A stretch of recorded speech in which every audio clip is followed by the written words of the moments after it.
বলছেন তারা মূল মন্ত্র উচ্চারণ করেছেন তো, যদিদং হৃদয়ং মমত দিয়ং হৃদয়ং তব, তাই তো। আর একটা মালা বর বইয়ের গলায় দেয় আর বউ বরের গলায় দেয়, তাই তো। তাহলে এটা হয় কেন? এটা হলো সেই পুষ্প বাগানেও ধীময়ী, মানে কামটা হচ্ছে পুষ্পের মতো। সেই পুষ্পরূপ গলায় এসে জুটল বটে, কিন্তু তার ফল খুব মারাত্মক হয়। ফুলের মতো বলে মনে হয় খুব সুগন্ধ, কিন্তু সেই ফুল হয় বিষম। ওই জন্য হচ্ছে কাম করি করে কুসুমের স্বর। কুসুম মানে ফুলের স্বর, মানে ফুলের বান। সেই ফুলের বান হানিছে মরণে নাহি করে ডর। বারবার আমাকে আঘাত করছে, মানে সোজা কথায় কাম আমাকে বারবার পীড়া দিচ্ছে, বুঝতে পারছি, কষ্ট দিচ্ছে। তাহলে কেনই যাতনা আমার উপর? রক্ষ রক্ষ গৌর কি করে তোমার? হে মহাপ্রভু, হে গৌর হরি, হে গৌর সুন্দর, তুমি এইসব যাতনা কষ্ট তুমি আমাকে দিচ্ছ কেন? তুমি আমাকে রক্ষা করো প্রভু। ভক্ত প্রার্থনা করছে। আর কি না, কলঙ্ক কালিমা হৃদয়ে নাকিয়া। নানা রকম কলঙ্ক সংসারের মধ্যে থাকতে গেলে, ভালো করলেও কলঙ্ক আসে, খারাপ করলেও কলঙ্ক আসে।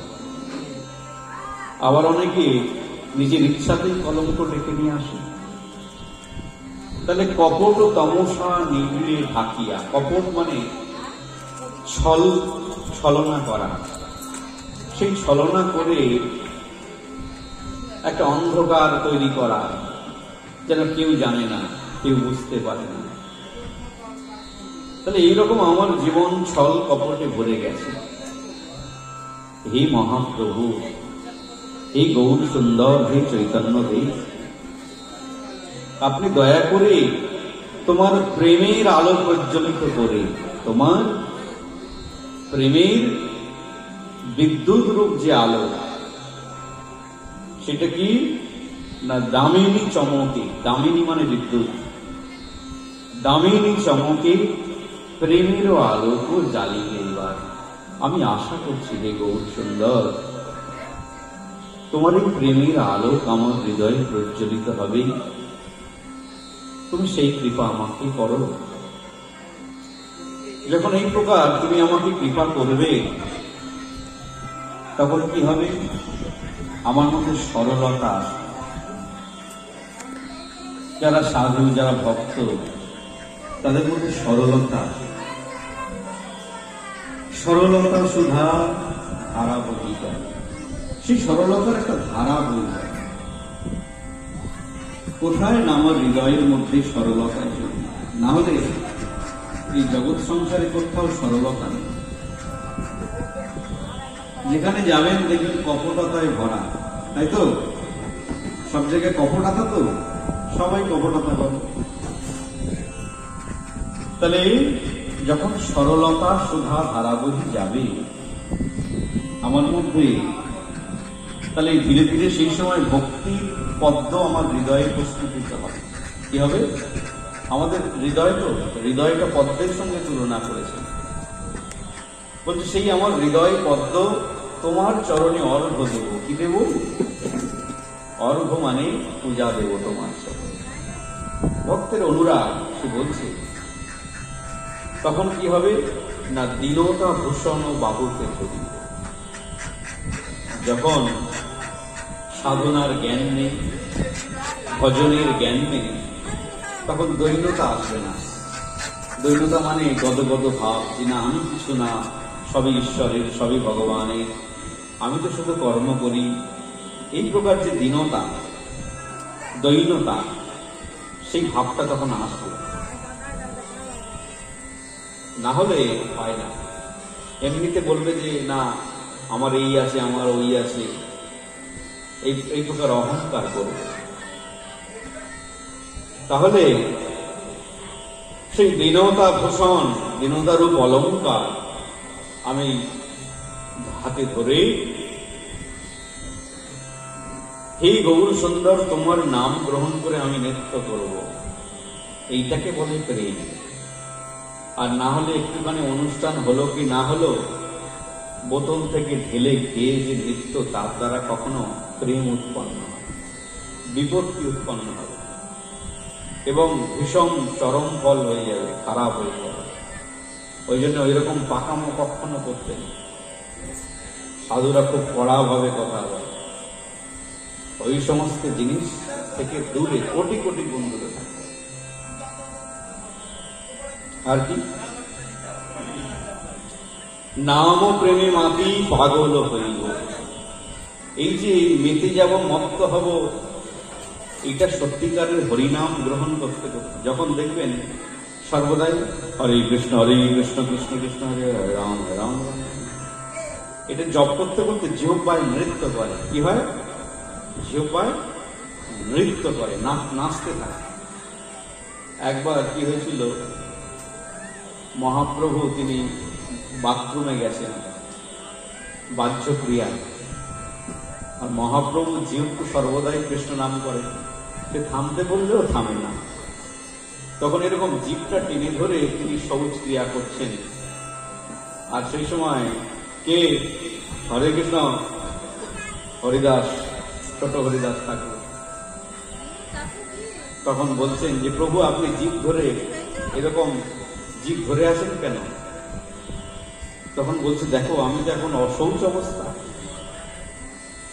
তাহলে এখন যদি হরিনাম করি তাহলে তো সেটা ঠিক নয়। সেই জন্য বলছে প্রভু আমি একটা কথা আপনার চরণে নিবেদন করব। বলে বলো কি বলছো হরিদাস? বলছে শৌচ ক্রিয়া করতে গিয়ে যদি আপনার দেহের পতন হয়, আপনি যদি মারা যান, তাহলে কি কৃষ্ণ নাম ছেড়ে দেবেন? বলছে হরিদাস আজ থেকে তুই আমার গুরু হলি, আজ থেকে তুই আমার গুরু। ওই জন্যে সৌবতোত্থিত ফিরত নিরন্তর মুখ শিকর চরণ রে, হরিনাম সুমর সুখ কারণ রে। শোবত জাগ্রত শোবত উত্থিত ফিরত নিরন্তর মুখ সে করো চরণ রে, হরিনাম সুমর সুখ কারণ রে, ভব তারণ রে। সর্বদাই হরিনাম করা উচিত। হরে কৃষ্ণ তন্ময় চলছে। যাই হোক, তাহলে দেখুন অনেকে মনে করেন যে মায়েদের যে প্রাকৃতভাবে যে রজতশালা হয় এবং বাড়ি থেকেও যদি মারা যায়, তাহলে অনেকে বলে যে মন্দিরে বাবা ঢুকবি না। এইসব কোনো কিছুই না। সে নিজে দিতে পারবে বা কারোর দ্বারা ভগবানের সেবা করাতে পারবে, মন্দির কখনো বন্ধ হবে না। কারণ তোমার জন্য ভগবান অভুক্ত থাকবে না, ভগবানের সেবা কখনোই বন্ধ হবে না। বন্ধ হলে বরং অপরাধ হবে। কারণ প্রকৃতি, ভগবান তোমাদের ওই গুণটা দিয়েছে, তাতে তোমার কোনো দোষ নেই, তোমার কোনো তাতে কোনো দোষ নেই। সেটা ভগবান এই তার সৃষ্টি, সৃষ্টির রচনাতে এই প্রকার সেই লীলা। হরে কৃষ্ণ। বসুন মা, হ্যাঁ বসুন। এই প্রকার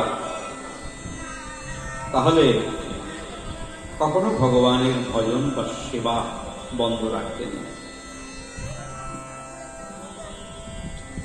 তাহলে এই যে নামের সঙ্গে যুক্ত হয়ে যে মেতে যাওয়া, সেইটি হলো কৃষ্ণ প্রেম বলা হয়। বুঝতে পারছেন? আর না হলে ওই একটুখানি হরে কৃষ্ণ মহামন্ত্র করে কীর্তন করতে করতে অনেকে গড়াগড়ি যায় ধুলোয়।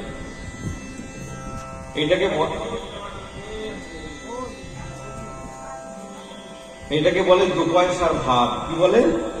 দু পয়সার ভাব। দেখুন, যারা আমরা এই সাদা চেয়ারগুলো পেতে দাও, ভক্তরা বসবে, ভালো করে সোজা করে পাতো তন্ময়। যাই হোক, হরে কৃষ্ণ।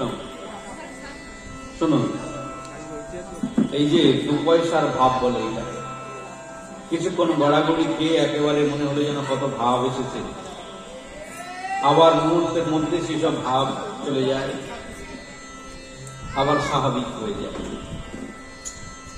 ওই জন্যই যার ভেতর থেকে সত্যি সত্যি ঈশ্বরের প্রতি ভক্তি এসেছে,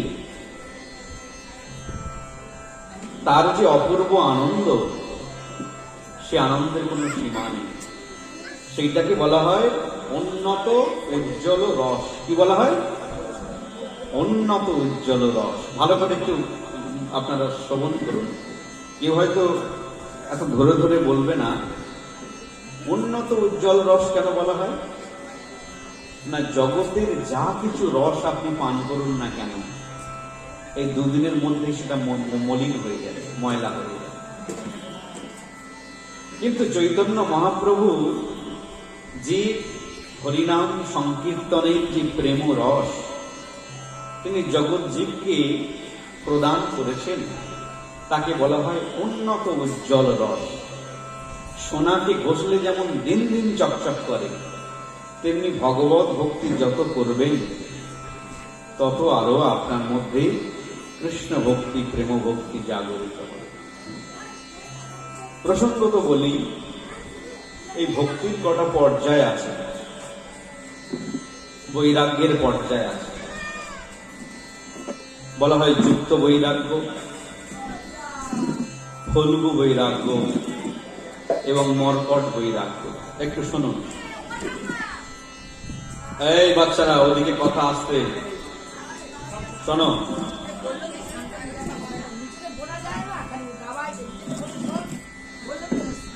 সাধারণত যারা কীর্তন করলেন, ওই জন্যে ভক্ত দ্বারা, কৃষ্ণ ভক্ত গৌড়ীয় দীক্ষিত যারা, তারা যদি কীর্তন করেন তাহলে তাদের যে সিদ্ধান্ত, হরে কৃষ্ণ, যদি গৌড়ীয় ভক্ত যারা, শুদ্ধ ভক্ত, তারা যদি কীর্তন করেন তাহলে সিদ্ধান্ত ঠিক থাকে, ভক্তির সিদ্ধান্ত ঠিক থাকে। আর না হলে, যেমন মনে করুন যে উনি প্রসঙ্গত প্রথমেই বলছিলেন, যেটা সাধুরা যদি না বলে তাহলে আপনারা বুঝবেন না, সেই জন্যই কিন্তু বলছি, অন্য কোনো কারণ নয়। উনি বললেন কি না, যার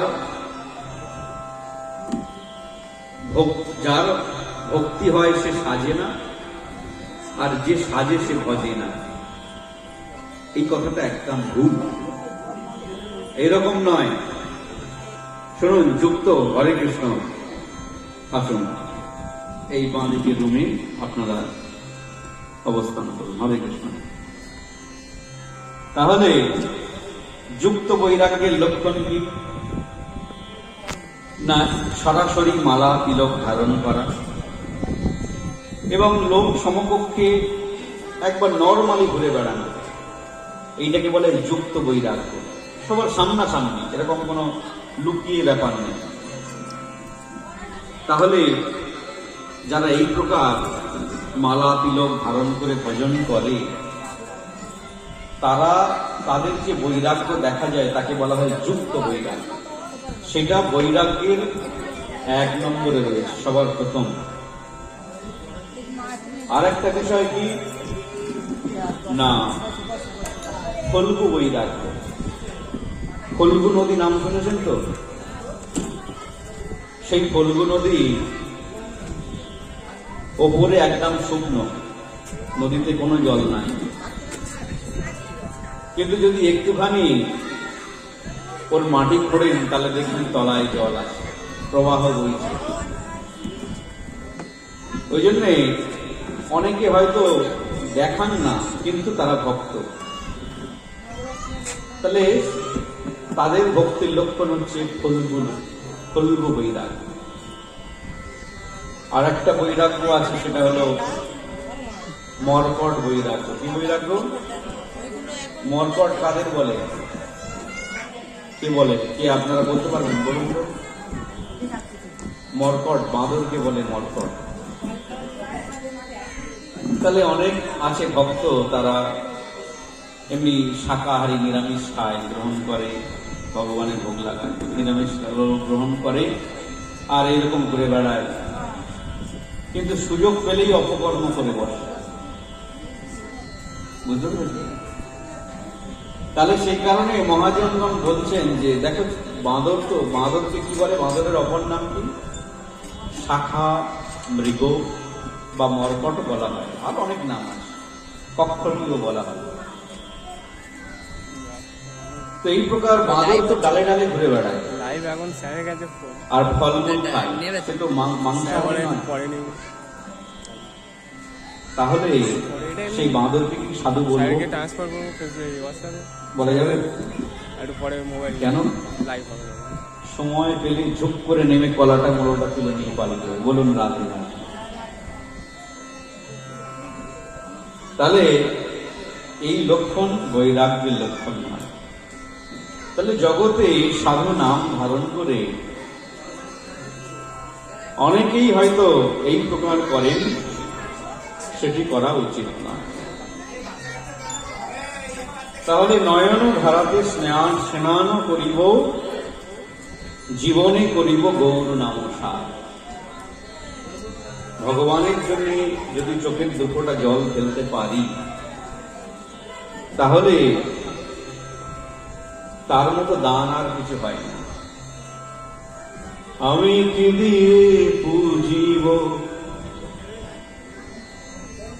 গোবিন্দ চরণ, নয়নে নাহি কো জল। হা গোবিন্দ বলি কাঁদিল না প্রাণ। দেখুন, গোবিন্দ বলে যদি না প্রাণ কাঁদল, তাহলে এই চোখটা শুধু ছবির মতো আর কি? গৌর নাম রূপ কুণ্ডল আমি বলেছি, কানে দুল বলেছি। গৌর নাম মূল কর্ণের ভূষণ। গৌর নাম না শুনলে আমি যেন ভালোই লাগে না। যেমন স্ত্রীগণ, নারীগণ তার সৌন্দর্য লাবণ্য বৃদ্ধির জন্যে অলঙ্কার ধারণ করেন, তেমনি যারা সাধুগণ তারা কর্ণের ভূষণ রূপে গৌর নাম, কৃষ্ণ নাম ভজন করেন। আর কি? গৌর নাম রূপ চাদর দ্বারা তাদের জীবন এবং শরীরকে আচ্ছাদিত করে, আভরিত করে। গৌর নাম